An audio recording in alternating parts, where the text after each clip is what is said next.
გამარჯობა მეგობრებო, დღევანდელ ჩვენს ეპიზოდში, იქამდე სანამ გადავიდოდეთ უშუალოდ ძალიან საინტერესო თემაზე, რომლის ქართული შესატყვისის დალაგებაც ცოტა გაგვიჭირდა, მაგრამ ალბათ ინგლისურად გაჟღერდება. მოკლედ, იქამდე უნდა გავიკეთოთ მაკიაჟი 5 წუთში და ვნახოთ ვის რა გამოგვივა. მე რაღაც მგონია, რომ კარგი უნარები მაქვს ამ ბავშვი და არ ვიცი შენ რას ფიქრობ. ვნახოთ, მეც მგონია რომ კარგი უნარები მაქვს და შემიძლია რომ მოვასწრო 5 წუთში, მაგრამ შევხედოთ როგორ გამოვა და აქ გვაქვს რას მოვასწრებთ და დავაწყაპუნოთ ახლა ტაიმერზე და დავიწყოთ. მოიცადე. ახლა ავშფოთდი. დავით. შევრთავ. მიდი, 1 2 3. საინტერესოა ლაპარაკთან ერთად რას შევძლებთ? ლაპარაკთან ერთად მაკიაჟი არის კატასტროფა მართლა, იმიტომ რომ რამდენჯერაც ვცადე, აი კონტენტს რო ვიღებ ხოლმე და თან მაკიაჟს ვიკეთებ, არასდროს არ გამომდის. თუმცა შეუძლებელი მე მგონი რომ არ არის. თან ამ პირობებში როცა სარკეც არ გვაქვს ადეკვატური და ხელში გიჭირავს არის საათს ასაცილო ესაა. სხვადასხვა მე მიშვეული ვარ ამ მდგომარეობას, იმიტომ რომ ძალიან ხშირად მიწევს ან მანქანაში, ან სადმე ის ადგილ, სადაც კომფორტულად და კარგად ვერ დავждები იმისთვის, რომ ხო. ეს რაღაც ჩემი დაგვავიწყდა იმის აღნიშვნა, რომ კანი მომზადებული გქონდა, იმიტომ რომ მხოლოდ მაკიაჟში ვეჯიბრებით ერთმანეთს. კი, კანი მომზადებულები მოვედით იდეაში. იმიტომ რომ მანდაც რო დრო დაგვეკარგა.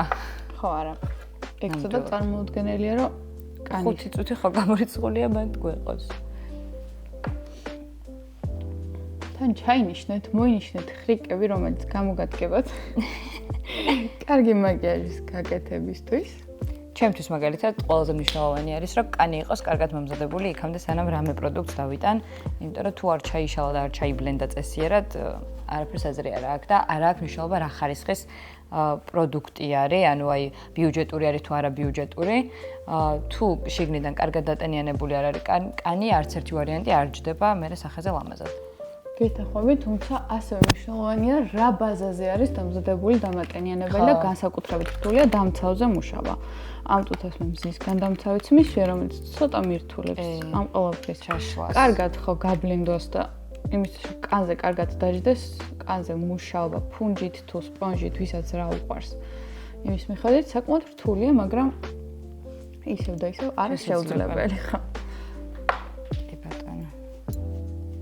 სხვა შორის მაკიაჟის დროს, ანუ მზისგან დამცავს, როცა ვიყენებ, არ ვიცი ზუსტად წესი, ანუ რა პირობითად აი როდესაც წაისმევ დამატენიანებელს, რამდენი ხანი უნდა გააჩერო, რომ შემდეგ პროდუქტზე გადახვიდე.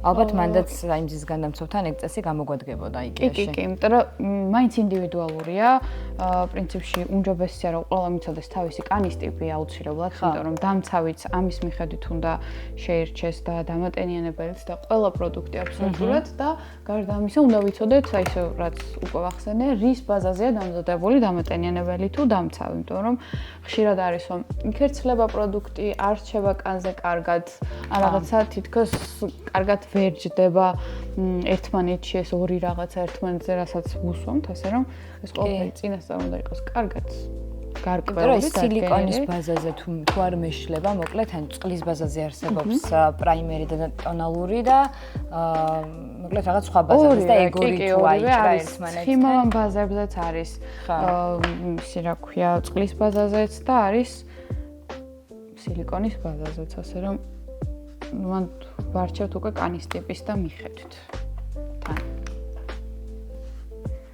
შენ როგორი კანის ტიპი გაქვს? მე მაქვს კომბინირებული, რომელიც საკმაოდ რთულია, მით უმეტეს გეცოდინება. კი. ნუ იდეაში ტეზონაა ჩემთან პრობლემური. დანარჩენი სიმართლე გითხრა, არაფერი დიდად არ მაწუხებს ესე და ჩემთანაც და ეს ახლა ზუსტად რასაც ვაკეთებ, ეს არის ძალიან კარგი იმისთვის, რომ ეს ტეზონა ასე თუ ისე შენარჩუნდეს დღის განმავლობაში, ისე რომ რაღაცა ხელი არ შეგვიშალოს, არ შეგვაწუხოს. თუმცა აქაც მნიშვნელოვანია იმის ცოდნა, რომ შევარჩიოთ ისეთი პროდუქტი, რომელიც ფორებზე ცუდად არ იმოქმედებს. ტეზონა ძალიან ზუსტად ცხიმიანი კანი და კომბინირებული კანი ძალიან მარტივად შეიძლება გადავიდეს აკნესკენ მიდრეკილ მდგომარეობაში, ასე რომ ამ დეტალებს ყურადღება აუცილებლად უნდა მივაქციოთ. ჩემ შემთხვევაში გადაკრიალებული კანის მთავარი ხრიკი, რაც ყველაზე კარგად მუშაობს, არის ნუ რა თქმა უნდა რუტინა, რომელიც არ უნდა დავარღვიო და ასევე წყალი. თუ წყლის მიღება დავაგვიანე, ან აი არ ვქენი ის რაოდენობა, რაც მე საჭიროება, აუცილებლად იწყება ეს პატარ-პატარა გამონაყარი. სამწუხაროდ. ახლა არ მითხრა მარიამ, რომ ტუში დატოვე. ტუში არ გვაქვს სტუდიაში, მეგობრებო. მეც არ წავისვამ ტუშს მაშინ. შემოგიერთდები. ოკეი, სოლიდარობა. გოგოების ძალა.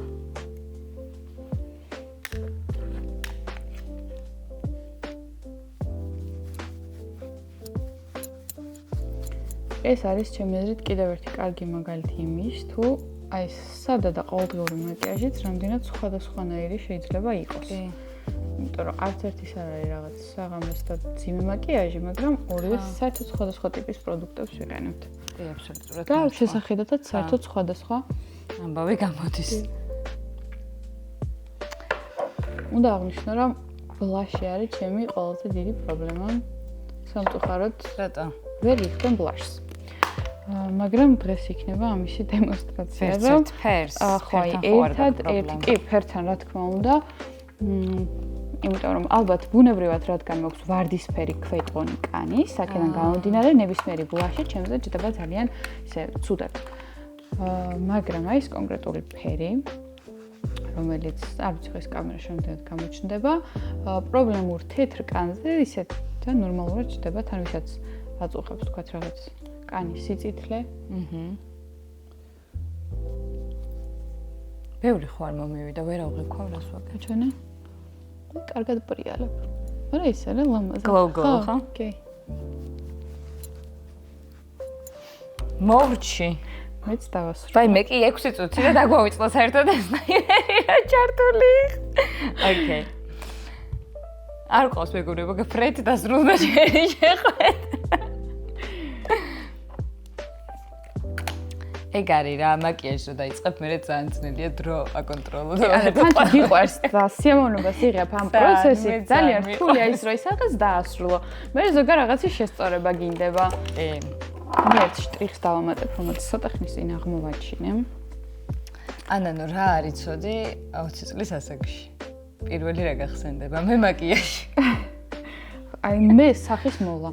ხო, სახის მოლა არის ის, რამაც ძალიან ბევრი პრობლემა შემექმნა არ ცოდნამ და ძალიან ბევრი რაღაცა, ასე რომ ვთქვათ, მასწავლა თან. შენ წინა ეპიზოდში ახსენე, რომ რუტინა და ბევრი რაღაც დისციპლინის ნაწილი ისწავლე კანის მოვლით კი. და მეც უნდა აღვნიშნო, რომ საკმაოდ რთული გზა გამოვიარე, სანამ ჩემთვის საჭირო რუტინა შევადგინე, მაგრამ აი როცა შევადგინე, უკვე მივხვდი, რომ მქონდა ის ეტაპის, ამასაც დავამატებ, მქონდა ის ეტაპის, სადაც ძალიან ბევრ პროდუქტს ვიყენებდი. კანს რა თქმა უნდა, მქონდა გარკვეული შედეგი, მაგრამ რაღაც ეტაპის მერე არ მოსწონდა და უკვე რაღაცა ეს პროცესი თავიდან იწყებოდა. არ უნდა იყოს. რა თქმა უნდა, იმიტომ რომ თან დაღულებულიც არის, მოდი ვთქვათ, რომ რაც დრო გადის, ამისი საშუალება და დრო არ გვაქვს. დღის ბოლოს აი ძლივს მივდივარ იქამდე, რომ უბრალოდ მოვიშორო ეს მაკიაჟი და ყველაზე მნიშვნელოვანი რა თქმა უნდა უნდა დავიტენია, ყველაზე მინიმუმ, მაგრამ თუ მაქვს მაგის ფუფუნება და თან ენერგიაც მომყვება, რა თქმა უნდა, ჩემს რუტინებს ჩვეულებრივ ვიტარებ დილითაც და საღამოსაც. ნუ ყოველ შემთხვევაში ვცდილობ, რომ ისე არ გადავიწვა დღის ბოლომდე, რომ ეგ აუცილებლად მოვახერხო. რა მათ შორის თუ ნაითაუთები და გოგოების საღამოებიდან მოსული ცოტა არაფხიზელი ვარ, აუცილებლად მიცერალური და ბამბის დისკი, რომ სხვადასხვა არის აი მაგ დროს ზეთოვანი და საბანის საშუალება არის ყველაზე კარგი, იმიტომ რომ პრინციპში ის ასე თუ ისე ასრულებს თავის ფუნქციას იმდენად სრულყოფილად, რომ მე რო კიდე სახე არ დაიბანო და თან კიდე რაღაცებისად მეტი არ წაისვა, საკმარისია, იმიტომ რომ აი როცა არაფრის საშუალება დრო არ გაქვს, გვიან საღამოს, მხოლოდ აი ზეთოვანი და საბანის საშუალება არის ყველაფერი იმისთვის, რომ შემშვიდად და გარანტირებულად უსაფრთხოდ დაიცინო, ამიტომ კი, აი რაღაცას რომ მივდივარ, mini size-ებს ვცდილობ როგორც წესი რომ წავიღო პროდუქტები, მაგრამ თუ არ გამოდის ან რაღაც ესეთ გამოუღალ სიტუაციაში ვარ, ჩემ შემთხვევაშიც ეგ არის რა ზეთოვანი დასაბანი ან მიცერალური წყალი და ხო.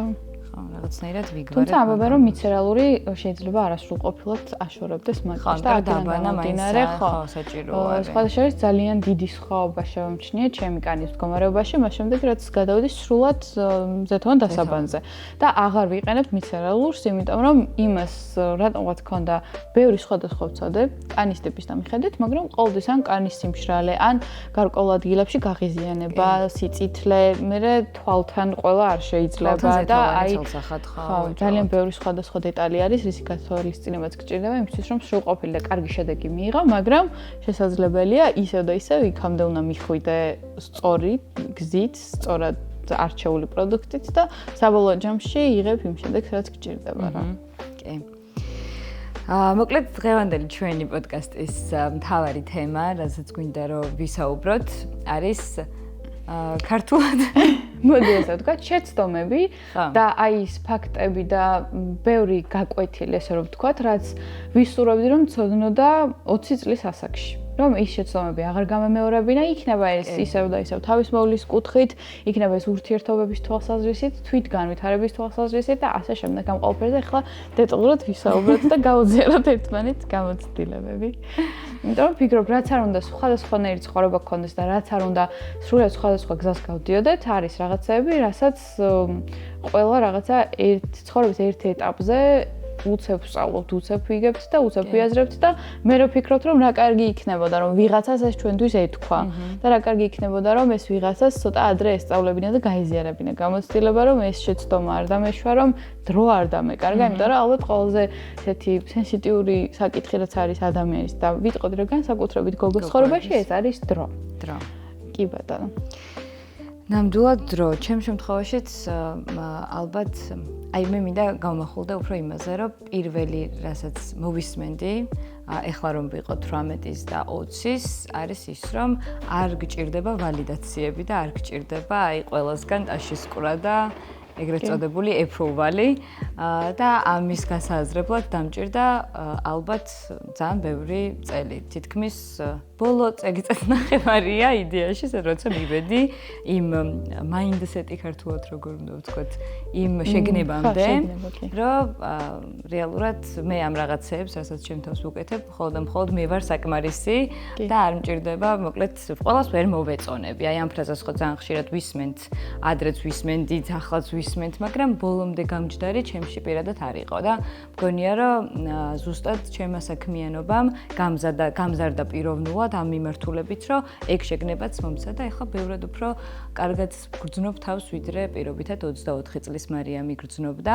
არა და როგორი ის არის ოქსიმორონივით რაღაც უცნაურობა, რომ რაც უფრო პატარა ხარ იდეაში კანი შეიძლება უკეთესი მქონდა მაშინ, უკეთესადაც შეიძლება რაღაცა ხა იმის მერე ბავშვი გავაჩინე, ბევრი ფორმა შემეცვალა, მოკლედ ბევრი რაღაცები ეხლა უფრო შეცვლილია და ეხლა უფრო მჭირდება მუშაობა და მაშინ ამას არ ვაფასებდი, ანუ ისეთი უმნიშვნელო დეტალებს. აი მაგალითად ეხლა ძალიან უცნაურობა, ხელზე თუ პატარა ხინგლი მქონდა, ჭკუიდან ვიშლებოდი. ხო, აი ხო ხვდები ხა ლაზერი ამბავი გოგოები ჩემ ცხოვრებაში დაიწყო 18 წლიდან, იქამდე როგორც ვიცი, არ ვიცი ხა რამდენად კვლევები მაგაზე მომრავლდა, მაგრამ მოკლედ ეს საკითხიც კი ძალიან პრობლემატური იყო და დღეს ანუ აი უკვე აღარ გონია რომ აი ქალების ძალიან დიდ ნაწილს ბავშვობაში, თინეიჯერობიდან რაღაც 22 წლამდე ეგ საკითხიც ძალიან აკომპლექსებს. ძალიან სწორად დაიწყეს შენ ეს საკითხი, რომ ყველას ვერ მოვეწონებით და ვფიქრობ არც უნდა მოვწონდეთ ყველას, იმიტომ რომ არის საკითხები, რაც ყველას საერთოდ სხვადასხვანაირად ესმის, იგივე გემოვნება ყველას სხვადასხვანაირი აქვს და რამდენი ადამიანიც არის აი ზუსტად, კი. ასე ნამდვილად, ამიტომ ის თუ ვიღაცას რაღაც არ მოწონს, ან ვიღაცა რაღაცაზე გაკრიტიკებს და ამას თან საჯაროდ გამოხატავს, თან ცუდი ფორმით, ხა. აი ეს გააჩნია რა, როგორ იღებ კრიტიკას, ანუ მე მგონია რომ მაგ კრიტიკის მიღების უნდა, იმიტომ რომ მგონია რომ მაგით გავიზარდე, რომ რაღაცა რჩევას ვითვალისწინებდი, მაგრამ ფორმას გააჩნია ყოველთვის და ყველას კრიტიკა მოსასმენი არ არის.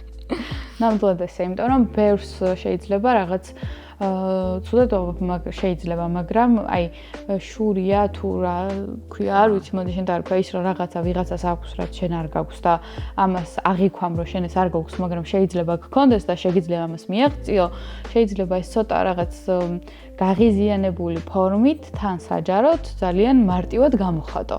და ამით თვითონ შეიძლება ადამიანი გათავისუფლდეს აი ამ რაღაცისგან. ხო, რაღაც მე მგონია რომ ზოგადად ყველა ადამიანს ძალიან ბევრი პრობლემა აქვს და რეალურად ამდენი დროც არავის არ აქვს შენზე საფიქრებლად. აი ეგეც ძალიან დიდი გააზრება მაქვს ამ წლების განმავლობაში.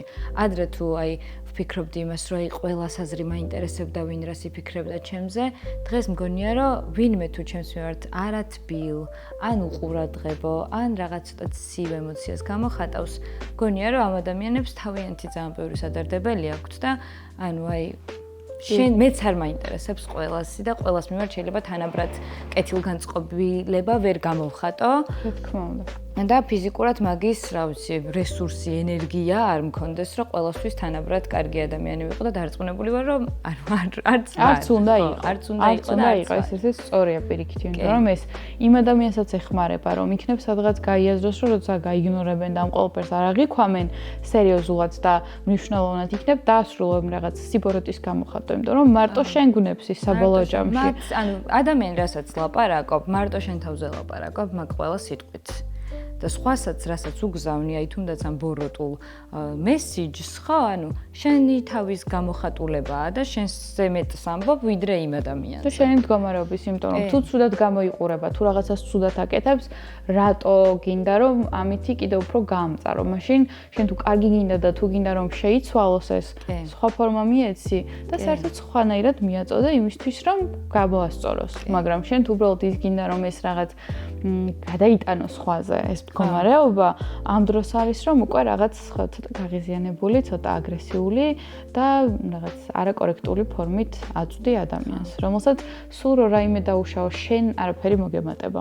სულ რო იმას ძიმე მდგომარეობა შეუქმნა და თავისი თავი არ მოეწონოს და რაღაც შეცვლა უნდადეს. რაღაც ემატებათ მაგ დროს, რომ აი თავს კარგად გრძნობენ რომ ვიღაცად მე მგონია რომ ასე დროს აი ბულერი ბავშვებიც ხო თავად დაბულინგებული ადამიანები არიან ანუ მოძალე ხო აი ცოტა სხვას როცა ცუდად ექცევიან თინეიჯერებს ხა ეგეთ შემთხვევა ყოველს გქონია მე მგონია რომ ესეთი ბავშვებიც და მე არ მგონია ეგრეა ზოგადად რომ საიდანღაც მოაქვთ ეს ქცევა იგივე არის ზრდასრულობაშიც რომ მათზე ტყდება რაღაც ძალიან ცუდი და ამიტომ მე მგონია რომ აი ეს თანაგრძნობის უნარი გამოვიმუშავა ესე დროს როცა მე ჩემ თავზე კი არ ვიღებ ამ ცუდ ფიდბექებს და უკავშირებს არამედ ვიაზრებ იმას რომ ამ ადამიანს ცოტა უფრო რთული პრობლემები აქვს ვიდრე შეიძლება ეს კომენტარი ჩემთვის იყოს თუ სწორად ვთქვი ხარ ეს თქვაც მინდოდა ხო გასაგებია მგონი რასაც ამბობ და ვფიქრობ რომ ესეთ შემთხვევაში ვერ გქონია შეიძლება მსგავსი იყოს ძალიან ისეთი ახლობელი მეგობრების მხრიდანაც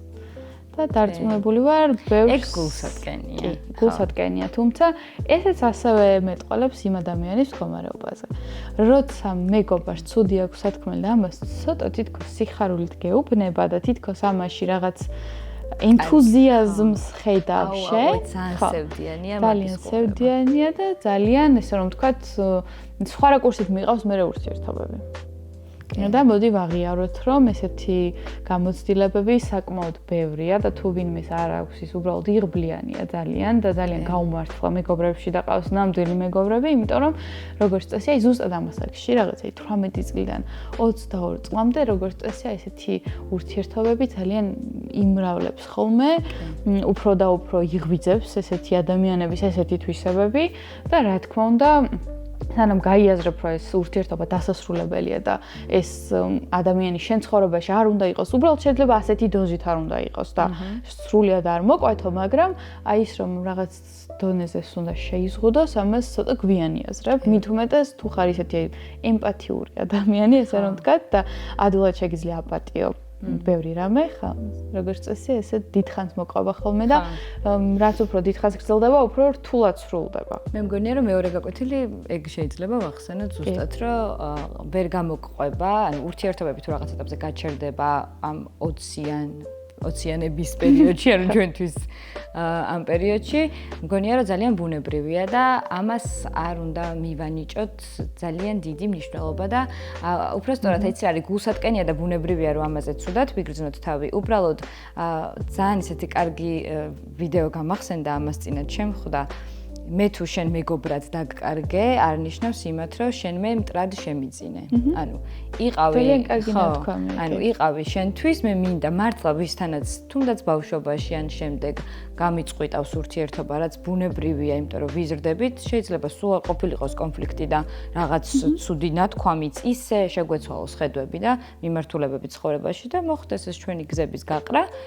მაგრამ მე ყოველთვის ყველა ადამიანს, ვინც ჩემს ცხოვრებაში ყოფილა, კეთილად თუ ბოროტად, მინდა რომ კარგად იყვნენ და ცუდი არ გამაგონე და ჩემი გავხდი ახლა უცებ ცუდი არ გამაგონოს მართლა, არავის არაფერი უბრალოდ ეს უნდა მოხდეს ისე რომ აი ბუნებრივი მოვლენა არის და აუცილებლად სწავლენ ჩვენი ცხოვრებიდან ადამიანები. და ამას უნდა შევეგოთ და ხო რაღაცა თავი არჩევთ ხოლმე კიდე დამნაშავეთ. იმიტომ რომ ზოგჯერ ეს ასოცირდება ხოლმე რაღაც თითქოს შეცდომა დაუშვით, თითქოს გვემა დამმართნია. თითქოს ეს რაღაცა შენ გიკავშირდება და რაღაც ეტაპზე მე მქონია ეს რომ თითქოს ძალის ხმევას დები მასში რომ აი ეს რაღაცნაირად დაიჭირო და მე ზოგჯერ შეიძლება იმისგან იგივე ვერ დაინახო ამაზე კიდევ უფრო გაბრაზდე, მაგრამ ეს ყველაფერი რომ ბუნებრივია და ასე უნდა მოხდეს. ეს არ უნდა გასწავლონ, ან რაღაცნაირად უნდა იგრძნო. მიხდა რომ ეს ესე უნდა იყოს. სხვანაირად ვერ იქნება, იმიტომ რომ სხვანაირად შენც გაგიჭირდება სხვა შეხედულებების მქონე ადამიანთან ურთიერთობა და იმასაც გააწვალებ რომ ამ რაღაცაში რაღაც ძალით გინდა რომ შენ გვერდში ყავდეს. აი ზუსტად. თან იცი რა არის ეგრე რომ ეგეთ ტემპში როცა გადადის ურთიერთობა, აი მე მაგალითად ძალიან ბევრი მეგობარი მყავს, ვისთანაც არ მაქვს ასეთი ყოველდღიური შეხება. შენთან ბევრად უფრო აქტიური ურთიერთობა გამომდინარე საქმიდან, ხო? ანუ ეს არის ყოველდღიურობის ნაწილი, ვიდრე ჩემს რაღაც ძალიან ღრმა ბავშვობის და ძალიან ახლო ადამიანებთან ეს შეიძლება იყოს ჩემი შვილის ნათლია მათ შორის და ასე შემდეგ, მაგრამ როცა ერთმანეთს უხვდებით, იქ გრძელდება, სადაც გავჩერდით და ეს ძალიან პოზიტიური ამბავია რა, ანუ ვერ იქნებიან ეს ადამიანები ეგეთი ტემპით ჩართულები და ეს ადრე რომ მესმოდა, აი თუნდაც ჩემი მშობლებისგან არ წარმომედგინა რომ როგორ შეიძლებოდა ჩემი საუკეთესო მეგობრის გარეშე ერთი დღე დასრულებულიყო, მაგრამ ეხლა სრულდება და მგონია რომ აი ერთად რო ჩამოვსხდებით და დავილაპარაკებთ, ბევრად უფრო მეტ რაღაცას ვცვლით და ბევრად უფრო შინაარსიანია ჩვენი ყველა შეხვედრა, ვიდრე ბავშვობაში იქნებოდა, სადაც ესე ყოველდღე ყველა პატარა ამბავს ვეუბნებოდით ხოლმე ერთმანეთს. კი, რთულია მაგის გააზრება და მაგამდე მისვლა. ეგ არის გაზრდა. აი გაზრდა, კი, იმიტომ რომ აი ზუსტად ხა მე უნდა ვახსენო და თუ უყურებენ ძალიან მიხვდებიან თვითონ რასაც გულისხმობ, ჩემი კლასელები, იმიტომ რომ ჩვენ გავატარეთ უდიდესი დრო ერთად. ჩვენ მთელი დღის განმავლობაში ვიყავით სკოლაში, საღამოს 8 საათამდე ვიყავით სკოლაში დილიდან და აი მერეც ძალიან დიდ დროს კიდევ ერთად ვატარებდით. შაბათს დღეს იგვრჩებოდით, უბრალოდ პარასკევს შაბათსაც ვსწავლობდით და ნუ აი ეს ფაქტიურად ოჯახზე მეტად ვხედავდით ერთმანეთს და სკოლის დასრულება იყო უდიდესი ტრაგედია, მართლა. აი ამდენი ნერვიულობა და სევდა და ტირილი ჩემს ცხოვრებაში მართლა ხო, სხვა არც ერთ რაღაც წინსვლას არ ქონია. თუმცა აი ესეც მეერეც გაგზელებული ურთიერთობა, სადღაც მივხვდით, რომ აქაც რაღაცა იცვლება და ის რომ თქვა იქ სულ ერთად იყავით, მეერეც ძალიან დიდი დრო ერთად გავატარეთ, სადღაც მაინც ისე იზრდები, რომ აი ეს რაღაც გადაჯაჭვულობა და ერთობა სადღაც ცოტა ირღვევა. მაგრამ აი ზუსტად ესე, როცა მოგვიწევს ერთად ყოფნა, იქ ყველანაირი დრო და ეს რაღაც საზღვრები იხსნება და საერთოდ ვერ გრძნობ იმას, რომ შეიძლება მართლა ერთი წელია ადამიანთან კომუნიკაციაც არ გქონია. ამიტომ ხო, აი ეს არის ზუსტად როგორც ახსენე, გაზრდა და რაღაცა უკვე ის რომ ცალკე ყალიბდები რა, ამ ყოველისგან დამოუკიდებლად. აქ მაგ ამბავს უკვე. რაც ძალიან სასიამოვნო მგონია და ის რომ ბევრ სირთულეს ვუმკლავდებით მაგ პერიოდში, თან ახალი კარგი რაღაცეები შემოდის და ჩემთვის ერთ-ერთი სწორედ ეგ არის. ძალიან ისეთია, ჩემი ბევრი მეგობარი წავიდა ქვეყნიდან და ალბათ მაგიტო ვარ ახლა ესე ემოციურად ამ საკითხთან დაკავშირებით. მაინტერესებს ანანო ძალიან დროის გასვლასთან ერთად წარმატების დეფინიცია როგორ შეიცვალა შენთვის? რაც იდეაში ეგეც ამ მასაკის გააზრება მგონია, იმიტომ რომ ადრე აი 22-23-ის როცა ვიყავი, ჩემთვის წარმატების დეფინიცია იყო, რომ მქონოდა სამსახური, მყოლოდა შვილი, აი ეს რაღაცა ისინი მქონდა, რაც უნდა გამეკეთებინა და მაგ შემთხვევაში ჩავთვლიდი ჩემ თავს წარმატებულად და დღეს რაღაცებს სხვანაირად ვუყურებ, აი შენთან როგორ არის ეგ ამბავი? აი ძალიან უცნაურია, მაგრამ მაგ საკითხზე ფაქტურად არ მეფიქრე. ვიქრია ხო, იმიტომ რომ მე იმდენად უცებ დავიწყე აი როგორც ასეთი კარიერული განვითარება და იმდენად რაღაცები დაუგეგმავად წავიდა ჩემ ცხოვრებაში, რომ აი თითქოს თუნდაც აი მიღწევების და წარმატებების გააზრებას ვერ ვასწრებდი. და ის მომენტი რომ აი რაღაც ამით ისიამოვნო რომ შე რაღაც შექმენი რაღაც გააკეთე, ამ პროცესს გამოვტოვებდი ხოლმე ყოველთვის. და თან თითქოს აი ესეთი ის ჩამომიყალიბდა რომ დავინახავდი რომ რაღაც ეტაპზე მივედი იმის ნაცვლად რომ ამისგან სიამოვნება მიმეღო და თუნდაც აი რაღაც ჩემი თავის მიმართ მადლიერება, კმაყოფილება გამომეხატა, გადავდიოდი იმ ეტაპზე რომ ესე იგი მეტი შემიძლია და ჩემ თავს ძალიან ვაწვებოდი. ეგ მეც დამეჭერია ჩემს თავში. ოღონდ აი რაღაცა ამ ეტაპამდე სულ ეს პროცესი მქონდა და ამ ეტაპამდე მოვდიოდი სულ ასე რომ აი მიდი კიდე წინ მიდი მიაწექი, აი თითქოს არ უნდა შეისვენო, არ უნდა შეხედო შორიდან რომ აი რისთვის იშრომე, რაში ჩადა ეს ენერგია და დრო, რაც ძალიან სუდია და რეალურად წინსვლისთვის არ არის კარგი, იმიტომ რომ რაღაც ეტაპზე შეიძლება სრულიად გადაიწვა, გამოიფიტო და ამ ყველაფრის გაგრძელება ვეღარ შეძლო, ან მეორე კიდე უფრო უარესი რომ აი რაღაცა გადაგივიდეს ცოტა რაღაც იმაში, კარგ განდიდების მანია ქვია მაგას, რომ მე რა უცებ გადმოხედო შენ თავს, რომ თურმე რა მაგარი ხარ და რამდენი რამე გააკეთე და მე პირიქით აი რაღაცა ეგო ამ დროს უცებ და მე ამის ფონზე შეიძლება რეალურად არსებითი და ღირებული ვეღარაფერი შექმნა, იმიტომ რომ აი რაღაც ყველა იმითი სიამაყეში გადაგივიდეს. კი და აი ეს ეხლა მივხვდი მაგ საკითხს, რომ აი ეს რაღაც წარმატება და რაღაცას მივაღწია, ხო დიდად ჯერჯერობით არ შემიგრძნია, იმიტომ რომ ხო აი ეს პროცესი ძალიან უშლის იმას ხელს, რომ თან აღიქვა, რომ რეალურად სწორად აკეთებ, რასაც აკეთებ, წინ მიდიხარ და რაღაცა შენი თავი შეაქო ცოტა. ხა. ჩემთვის მაგალითად აი ხარ დასაწყისად თქვი, ეგ იყო, რომ ყველა მიმართულებით თანაბრობა შემენარჩუნებინა და ანუ აი ისიც მქონოდა ბავშვთანაც ყოფილიყავი აი ეს რაღაცები და ეს გავაკეთე. და როცა გავაკეთე, მე მივხვდი, რომ ეს ცალსახად ძალიან კარგი მიზანი იყო, მაგრამ ეს არ იყო წარმატების აი ამომავალი წერტილი. ეხლა ვიაზრებ, რომ ჩემთვის არიან წარმატებული ადამიანები, ვინც არ არიან, აი როგორ გითხრა, აი სიკეთის და ბედნიერების შეგრძნების მატარებელი ტიპაჟები, პარალელურად იმისა, რომ შეიძლება ძალიან რთული ყოველდღიურობა გქონდეთ, არიან ჩემთვის წარმატებული ადამიანები და ასევე მშობლები, რომლებიც ბევრს შრომობენ, მაგრამ შვილებთან დროს ატარებენ.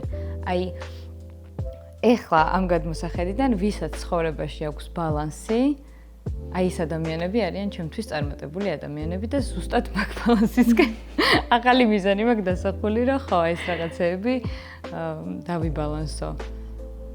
ხო, ძალიან სწორი რაღაც თქვი შენ, იმიტომ რომ აი ზუსტად ხა რო გვერდები, ალბათ ყველაზე მეტი მიღწევა არის ის, რომ გარკვეული დოზით ყველაფერი იყოს შენ ცხოვრებაში. მათ შორის მტერიც, იმიტომ რომ ხო, აი ეს ძალიან რეალური ამბავია, რომ თუ ვიღაცა არ არის, ვინც რაღაც ცუდად გიჩხიკინებს, თითქოს გადუნებს, კი. საჭიროა ერთი მტერი უნდა გყავდეს მოგდებული. საჭიროა განსაკუთრებით გაჩნე როგორი ტიპის ადამიანი ხარ. იმიტომ რომ თუ აი ისწავლე რომ მარტო შენ თავთან მქონდეს ჯიბრი და მარტო აი რაღაც შენ თავს უმტკიცებდა რაღაცებს და უმტკიცებდე არა, მოდი ესე ვთქვათ, რომ შენ თავს აჩვენებდა რომ გაზრდა შეგიძლია და რაღაცების უკეთ შეცვლა შეგიძლია და უფრო დაალაგება შეგიძლია. ესეთი ტიპის ადამიანი თუ ხარ, ძალიან კარგი არის, რომ რაღაცა არაფერიც რომ არ გქონდეს გარშემო და არავინ რომ არ გყავდეს, მაინც წახვალ წინ და არსებობს ესეთი ტიპის ადამიანები, ვისაც სულ ჭირდებათ აი ეს, რომ რაღაცა ცოტა ხო ხდება, გამოგაფხიზლოს რაღაც ეტაპზე. ხო, შეიძლება, იცი, ხა ეგრე არ დავფიქრებულ ვარ, მაგრამ მაინც მგონია, რომ აი ამ პერიოდში ზუსტად ეგ არის, რომ ბევრი ურთიერთობა რო გადახარისხდება, მანდ გამოჩნდება ვის რა მოტივი და რა ქონდა საერთოდ შენს მიმართ. შესაბამისად, მე მაინც მგონია, რომ სიფრთხილე საჭიროა, იმიტომ რომ აი რაღაც ჩანსაღ კონკურენციაში როცა იმყოფები, ეგ შეიძლება იყოს სამოტივაციო. მაგრამ გააჩნია კიდე სად მიდის რა, თუ ეს რაღაც გადადის ეს მტრული დამოკიდებულება იმაზე, რომ შენ პიროვნებას ცუდად ეხება ვინმე, ამან შეიძლება ძალიან ისეთი თვითგვემა გამოიწვიოს მერე ესეთ ადამიანებში. მე მგონია, რომ თინეიჯერები ძალიან მოწყვლადი ჯგუფი არიან, მაგრამ ეს პერიოდიც ძალიან ისეთი ადამიანის ცხოვრებაში, როცა სასურველია, რომ გარშემოყოფები ყავდეს ძალიან ჯანსაღი. და მე ძალიან ჩემს ბაბლში ვცხოვრობდი, იქამდე სანამ კონტენტის კეთებას დავიწყებდი და ამ მიმართულებითაც ძალიან გავიზარდე, რომ როცა გამოვედი აქეთ და ჩემს ბაბლს გავაღწიე და ვინახე, რომ ბევრნაირი ადამიანი არსებობს. ბევრნაირი დამოკიდებულება შეიძლება გამოჩნდეს შენს მიმართ. ბევრი შეიძლება გეგონოს, რომ ძალიან კარგი დამოკიდებულება არის, მაგრამ მე მოტრიალდეს რაღაცები სხვანაირად და ალბათ ესეც გასავლელი გამოცდილება არის ამ პერიოდში. ოღონდ არ უნდა მოხდეს ამაზეც თავის დამძიმება, რა შეცდომებს აუცილებლად დაუშვებთ, ამის გარეშე ვერ ვიცხოვრებთ, უბრალოდ ყველაფრის, ანუ იმდენად ემპათიური არ უნდა იყო, რომ ადამიანს მისცეს საშუალება 10-ჯერ ერთი და იგივე გაგიკეთოს, აი ეგ არის გაკვეთილი, რომელიც ვისწავლე, რა შენ გაზიანებს მხოლოდ. კი, ეს არის ნამდვილად და დროს კარგავ. დროს კარგავ და ენერგიას, რომელსაც შეიძლება სხვა ბევრად სასარგებლო რამეს სახმარდე. კი ბატონო, და გარდა ამისა, ამან შეიძლება შეგიცვალოს ზოგადად ადამიანების მიმართ დამოკიდებულება და ჩათვალო მე რომ ან ყველა ესეთია, ან რაღაც თავდაცვის ისეთი მექანიზმი გამოგიმუშავდეს, რასაც გამოიყენებს სხვა ადამიანებსაც, რომლებსაც რეალურად ეს არ უნდა აჩვენო, რომ შენ შეიძლება რაღაცა ასეთი ქცევით შეგიძლია მათი ურთიერთობის დასრულება. და აი ბევრი ისეთი რამ არის, რაც უკვე უშუალოდ აი პროცესში შენ თავზე უნდა იმუშავო. და შენ თავზე იმუშავებით უნდა ისწავლო აი ამ ცხოვრებაში, იმიტომ რომ ეს მე ხდება შენი მთელი ცხოვრების ასე რომ ვთქვათ, გზამკვლევით, იმიტომ რომ მე ეს გეხმარება იმაში, რომ სამუშაო გარემოში, კოლეგებში, ზოგადად სრულად უცხო ადამიანებში ვის როგორ, ესე რომ ვთქვათ, უკავშირს, გაუკეთებ და ვისთან როგორ დააწყობ ურთიერთობას, იმიტომ რომ კომუნიკაციები ძალიან მნიშვნელოვანია. ეს არ უნდა გავდეს იმას, რომ ვისაც გაიცნობ რაღაც ყველასთან ეს ფარივით ქონდეს აღმართული. ესეც ძალიან შეიძლება ბევრი კარგი მეგობარი შეიძინო, უკვე აი ამ პერიოდში, სხვა შორის მე არ წარმომედგინა, რომ აი ჩემს ბაბლში როცა ვიყავი მოქცეული, არ წარმომედგინა, რომ შეიძლება და ახალი მეგობრები გამეჩინა. და მეორე ამბავი ის არის ამასაკში, რომ ბევრს დავკარგავთ, გზები გაიყოფა, მაგრამ ამ ცუდ მხარესთან ერთად კარგი ადამიანები შეიძლება რომ აღმოვაჩინოთ და თან საკმაოდ ბევრი. კი. და ძალიან ესე რომ ვთქვათ, მოულოდნელად ეს თან არ ხდება ესე, რომ აი რაღაც გინდა რომ მეგობარი ყავდეს თუ რაღაც. დაუგეგმავთ. ესეც ამ პროცესის თანდევი არის, შემჩნევია რომ ბევრს აქვს აი ამის რაღაც თითქოს ის, რომ რაღაცა იქ რო ახსოვს, რომ რაღაც ეტაპზე ბევრი მეგობარი ყავდა, მე თითქოს აი თავს გსნობს ხო აი რაღაც იმათ და არ გინდა რომ გაადიდო ეს. კი, თან ამის ესე სიტყვიერად ახსნა, ძალიან რთულია რომ ესე არ უნდა იყო და ესე არ უნდა მოიქცე, იმიტომ რომ ესე არ მოხდება თავისით, უნდა რაღაცა გამოჩნდეს, იმიტომ რომ ის ადამიანი, ვინც შენ ცხოვრებაში მე დარჩება და შენი მეგობრის სახელით იქნება, ის არ მოდის ძალით და ეს დაძალებული ურთიერთობებით და ესეც ძალიან კარგი იქნება, რომ დროულად გაიაზროს ადამიანმა და დროულად მიხვდეს, რომ ენერგიას უნდა გავფრთხილდეს. ემოციურ ენერგიას, რომელიც საკმაოდ შეზღუდულია ადამიანს. ინტუიცია მგონია, რომ აბსოლუტურად ყველაფერს გვეუბნება ყველა ჩვენს გარშემოყოფზე და ყველაფრის მიმართ ზოგადად და მაგას უნდა მოусმინოთ საქმეშიც, ურთიერთობებშიც, თუ გრძნობ აი რაღაცნაირ ვაიბებს და ყოველთვის იგრძნობა. აი ყოველთვის იგრძნობა. მე არ მახსენდება ურთიერთობა, სადაც რაღაც ისე ვერ წავიდა, როცა არ მქონდა თავიდან მაგის შეგრძნება, რომ რაღაც ისე ვერ წავიდა და ამიტომ აი ინტუიციას უნდა ძალიან ვენდოთ.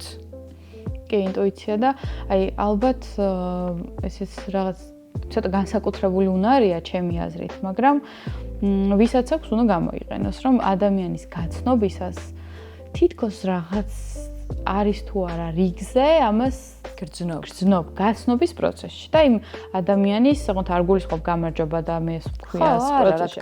გაცნობის პირველ ეტაპზე, აი ხო, რაღაც როცა უკვე იწყებ ადამიანის ხასიათის, დამოკიდებულებების და იმის გააზრებას, აი ამ დროს თითქოს ძალიან კარგად შეიძლება გითხრა შენმა ინტუიცია, მე ეს როგორი ტიპის ადამიანია. და ესეც უნდა იყოს რაღაც სახელმძღვანელოსავით, მე ამ ადამიანთან როგორ ურთიერთობას გაგზელებ, იმიტომ რომ ესეთი ტიპთან, ვინც ესეთი ტიპის ადამიანთან, ვინც ცოტა თამაშობს, ცოტა შეუძლია რაღაცების ან ზედმეტი კრიტიკა, ან აი ბევრი ესეთი დეტალი არასაც უკვე ურთიერთობისას გაიგებ, რაც უფრო შორს შეყვები, მე უფრო რთული იქნება, რომ ასე რომ ვთქვათ, შენი თავი გამოიხსნა ამისგან რა. ნამდვილად და ძალიან საფრთხელოა რა, ამიტომ ბალანსი და ინტუიცია და ასევე როგორც შენთან როგორც მოიხსენიებს ადამიანის სხვა ადამიანებს, აი ეგ ჩემთვის ამბობს ყველაფერს აბსოლუტურად, როდესაც ვინმესთან ვიწყებ ურთიერთობას. სხვა თუ ვიგრძენი რომ აი ეს ჯაჯმენტი თუ არ ვიცი მაგას რა ქვია ხა ზედმეტობაში გადადის და ეს არ არის ჯანსაღი, ზუსტად ვიცი რომ როდესაც ჩვენი ურთიერთობიდან გავა, იგივე მოხდება და ეს ვისწავლე ბავშვობიდან, იმიტომ რომ რამდენჯერაც მსგავს ადამიანებთან მქონდა ურთიერთობა, რა თქმა უნდა, იგივეს გიკეთებენ შენს. ისინი იგივეს გაუკეთებენ ალბათ თავსაც, იმიტომ რომ აი ძალიან ცუდი რა, ძალიან ისეთი აუტანელი საქციელია ჩემი აზრით. ეს არის მე მგონი თვისება, რომელიც შეიძლება red flag-ი. რომელიც შეიძლება საერთოდ ოჯახის წევრის წინააღმდეგაც გამოიყენოს. ანუ ამას არ აქვს რაღაც საზღვარი და არ აქვს რაღაც ფარგლები, ესე რომ ვთქვათ, რომ რაღაცა მხოლოდ ასეთი ტიპის ურთიერთობაში ავლენს და იქ არ გამოავლენს რა. ოღონდ ეს არ გავს იმას, რაღაცა გოგოშკური წაჭორავება, ანუ ეს არ არის ბოროტული. ანუ ბოროტული არ უნდა იყოს, აი გააჩნია რა ვაიბი მოყვება, ხო? აი ამ ყველაფერს. ანუ ეს სამის გააზრებას ვიღაცის კაბა მოგეწონა თუ არ მოგეწონა, არა, როდესაც აი პიროვნებას ეხები რაღაცნაირად. ხო, მოდი ისე რომ შენა შეგხებია და ისე რომ შენთვის არაფერი რეალურად შენ გეუბნება შენ кай ხარო ადროს. ხო. ხო, და ანუ ვიღაცის რაღაც საქციელს თუ უბრალოდ აი რაღაც ხო, ზუსტად პიროვნულ ნიშანს ისეთი კუთხით აკრიტიკებ და ისეთ ფორმას აძლევ ამ საუბარს, რომ თან არჩენა შეგხებია რეალურად და საერთოდ არ გიკავშირდება და ამით თითქოს მის რაღაც ყოფას ყველანაირ ხას უსვამ რაღაცა დასკვნას და ისეც რომ შეიძლება ეს ვიღაცამ რომ მოისმინოს იმის მხრიდან რაღაც ურთიერთობის კუთხით მე სხვანაირად გამოვლინდეს რაღაც იმას ზიანი მიაყენოს, თუნდაც უბრალოდ რაღაც მენტალურად მარტივი. არა ის რომ ვიღაც დაკარგოს და ვიღაც ურთიერთობა გაუფრთხილდეს, უბრალოდ აი რაღაც შეიძლება ზოგადი დამოკიდებულებები შეიცვალოს. თუმცა აი ხო ეს რაც ახსენე რომ არა გოგოშკური ჭორაობა და არა დაქალებთან რაღაცების განხილვა, ხო? არამედ რაღაც ცოტა ბოროტული განზრახვებით და სხვა ტიპის საუბრები. ერთ-ერთი მნიშვნელოვანი გააზრებაც რომელიც ასევე აი ამ პერიოდში 25 წლამდე მოვახერხე, არის ის, რომ შენი ვიცი დიპლომი, რასაც ხელში დაიჭერ უნივერსიტეტის დამთავრების შემდეგ, არ განსაზღვრავს იმას, საით სწავა შენი ცხოვრება და ასევე ისიც, რომ თუ 25 წლის, თუნდაც 27 წლის ასაკში არ გაქვს ყველაფერი გამოკვლეული და არ იცის ზუსტად რის იკეთება გინდა, არის ოკეი. და ეს იწვევდა ჩემში სამწუხაროდ შფოთვას და დღეს მგონია რომ ალბათ იმიტომ აღარ იწვევს რომ უბრალოდ გავერკვიე ამ რაღაცეებში ამ შფოთვიდან გამომდინარე, ხა გულწრფელი რო ვიყო, მაგრამ ძალიან ბევრი ადამიანი ყველას მოკლედ თავისი ტაიმინგი აქვს ცხოვრებაში, რა ყველას თავისი დრო აქვს, რომელსაც უნდა მიუყვეთ და არ არის საჭირო ყველას ერთნაირი ტემპით გქონდეს თუნდაც კარიერული წინსვლა და თუნდაც რავი ოჯახის ყოლა, მოკლედ ყველაფერი რა. დროულობა, ანუ დროულობა არის მნიშვნელოვანი. არც ის არ უნდა დაგვემართოს, რომ დრო გაგვეპაროს და ვერ მივხვდეთ რეალურად ის, რომ რაღაცაში რაღაცა სადღაცა ზღვარი არის, თუმცა ხო, თავი არ უნდა დავსტრესოთ, იმიტომ რომ ძალიან ბევრი და ალბათ 90% ჩემ გარშემო მეგობრების ნაცნობების, ვინც დაკარგა თუ დახარჯა უფრო სწორი იქნებოდა 4 წელი, 6 წელი რაღაც კონკრეტული ფაკულტეტის შესწავლაში დაასრულა სრულიად სხვა მიმართულებით მუშაობით. ძალიან ბუნებრივია ეს და ძალიან იშვიათად არის რომ ადამიანს გაუმართლოს რომ სწორი თავისთვის სწორი პროფესია შეარჩიოს და შეარჩიოს ის კეთებაც ახარ დარწმუნებული ვარ რომ 90% და მე პირადად არ ვიცოდი რის კეთება მინდოდა. მე იცი პროფესიით რა ვარ? ვიცი კი ფილოლოგი ხარ. ინგლისური ენის ფილოლოგი ვარ პროფესიით. ანუ მე რა ვიცი, ყველა კურსი გავიარე რაც კი გზად შემხვდა რომ ეგებ გამეგო რა მინდოდა. ახლა ნუ შფოთვა იყო რა, რომ აი რომ მივხვდი რომ ის არ მომწონდა, სხვა უნდა გამეკეთებინა, მაგრამ მიუხედავად იმისა, რომ სხვა გამოცდილებაც ნანახი მქონდა, ჩემი უფროსი ისგან რომ სხვა ფაკულტეტზე სწავლობდა და სხვა მიმართულებაში გააგრძელა მე თავის საქმე, მაინც ძალიან ესე დაკარგულად გრძნობდი თავს. ალბათ საკუთარ თავზე როცა გამოცდი, მაინც ცოტა სხვა განცდები არის, მაგრამ აი ეს ფაქტი რომ რაღაც ამასთან ახლავს რაღაც დაძაბულობა, ნერვიულობა, ამან არ უნდა აგიტანოს, ასე რომ ვთქვათ, და უნდა მიხვდა ის სწორად მობილიზება, როგორ მოახდინო შენი უნარების, თვისებების და ამ ყველაფრის გაანალიზებით უფრო უკეთ მიხვდები, რისი გაკეთება გინდა. ვფიქრობ ამისთვის ძალიან კარგია, რომ ზოგგანს რაღაც ეგრეთ წოდებული სტაჟირება გაიარო. ცადო, არ დაიზარო და ცადო. არ დაგეზაროს და შრომა კიდე შრომის გარეშე, რაც ამ ბოლო დროს შესამჩნევია, რომ თითქოს შრომა არის რაღაც წამოვწოდა გამდიდრდე. ხო, სათაკილო არის შრომა, ეს არის ძალიან დიდი ტყუილი და ძალიან დიდი შეცდომა, რასაც მარტო ზიანი მოაქვს შენთვის. მე ფოსტაში მუშაობდი. მართლა, აი, ძალიან კარგი მაგალითია. პრომო გოგონადაც მუშაობდი. აი, ძალიან ბევრ რამეს ვაკეთებდი, მართლა. ნუ ეს იყო იმ მიზნით მაშინ, რომ მინდოდა რომ ჩემი ფული მქონოდა.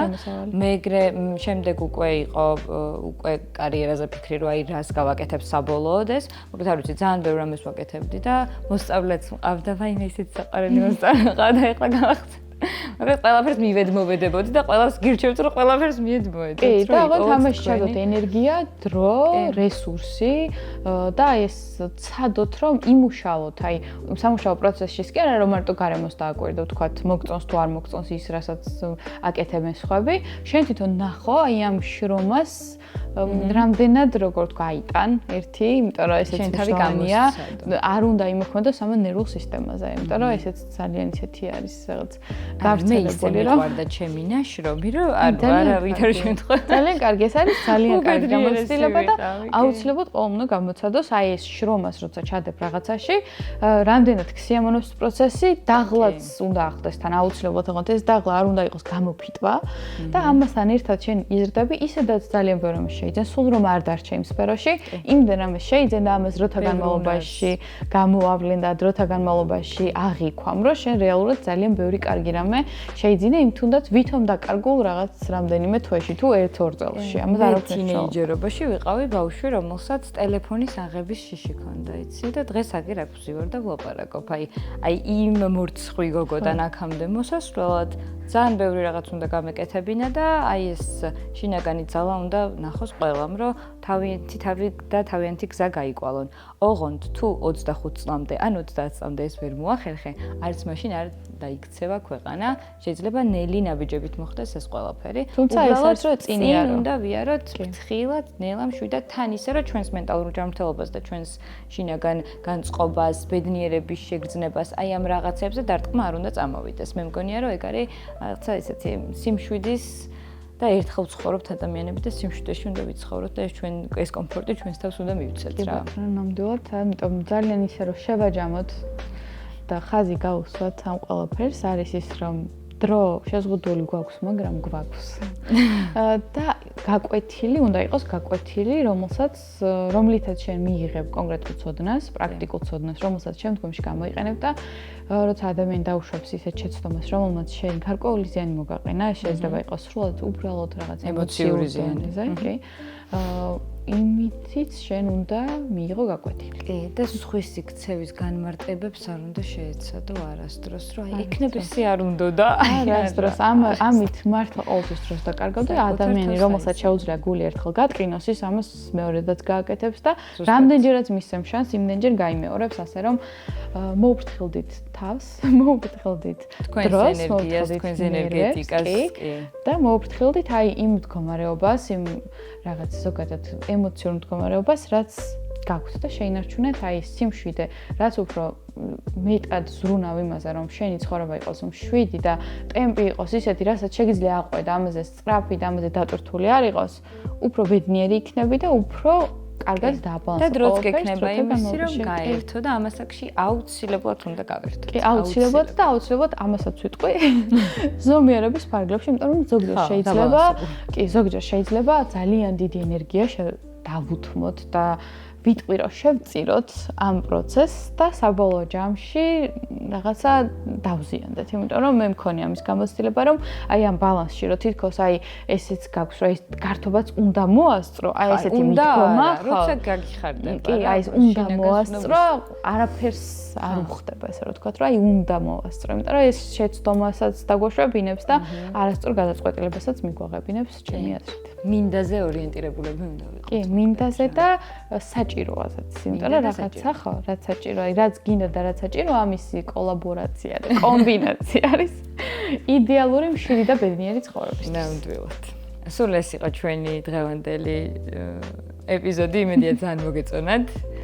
და აუცილებლად დაგვიწერეთ კომენტარებში რა თემებზე იქნებათ რომ ვისაუბროთ და რა თემები იქნება თქვენთვის უფრო საინტერესო სტუმრად ვინ გინდათ რომ ნახოთ ჩვენ პოდკასტში და ჩვენ ამას აუცილებლად გავითვალისწინებთ და შევხვდებით მომავალ კვირას. და აუცილებლად YouTube-ური ჩართვა არ დაგავიწყდეთ, გამოიწეროთ ჩვენი. აუცილებლად გამოიწერეთ ჩვენი არხი და არ გამოგრჩეთ შემდგომი ეპიზოდები, იმიტომ რომ უფრო და უფრო საინტერესო და უფრო და უფრო მნიშვნელოვანი საკითხები უნდა განვიხილოთ თქვენთან ერთად და ისევ და ისევ ბევრი ვიჭირავთ. კარგად, დროებით.